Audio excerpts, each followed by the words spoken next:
Francis Khalifa, c'est une explosion, ces chiffres. C'est une explosion, ces chiffres sont inquiétants et ces chiffres témoignent également d'une libération de la haine anti-juive dans notre pays, et c'est ce qui nous inquiète le plus. C'est qu'aujourd'hui, derrière ces chiffres, bien évidemment, il y a des hommes, il y a des femmes, il y a des enfants qui sont attaqués, qui sont harcelés parce qu'ils sont juifs. Et nous savons, et c'est je crois que ce qui est le plus inquiétant, nous savons que ces chiffres ne reflètent pas la réalité de l'antisémitisme de notre pays, parce que nous savons que tout le monde ne va pas déposer plainte. Ces chiffres ne prennent en compte que les dépôts de plainte en commissariat. Et nous savons, les dernières études l'ont démontré d'ailleurs, les dernières études de l'Agence fondamentale des droits européens nous démontrent que 80% des répondants victimes d'actes antisémites ne déposent plainte parce qu'ils pensent que ça ne sert plus à rien. Et de l'autre côté, il y a tous ceux qui ne vont pas déposer plainte parce qu'ils ont peur. Parce qu'ils ont peur, parce qu'ils sont victimes de l'antisémitisme de voisinage, parce qu'ils connaissent les gens qui les harcèlent et qu'ils ont peur des conséquences après.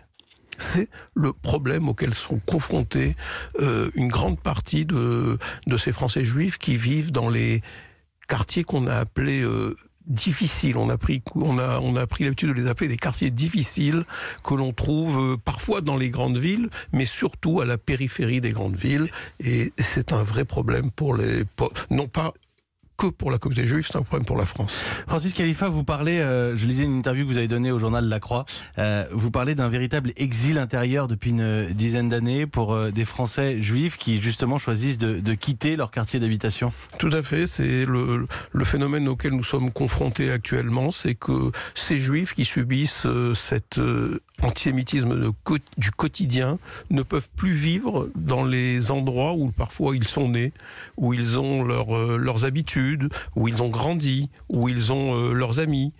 Ils ne peuvent plus vivre dans ces conditions parce qu'ils sont quotidiennement harcelés, moqués. Alors c'est jamais de la grande violence, ce sont des vexations, ce sont du courrier que l'on vole dans les boîtes aux lettres, des graffitis sur les voitures, sur les portes des maisons, des mezuzot, ces petits objets religieux qui sont à l'entrée sur la porte d'entrée qui sont arrachés, et tout cela crée un climat insupportable qui pousse ceux qui le peuvent seulement à quitter ces endroits où ils ne peuvent plus vivre pour aller vers des endroits plus tranquilles.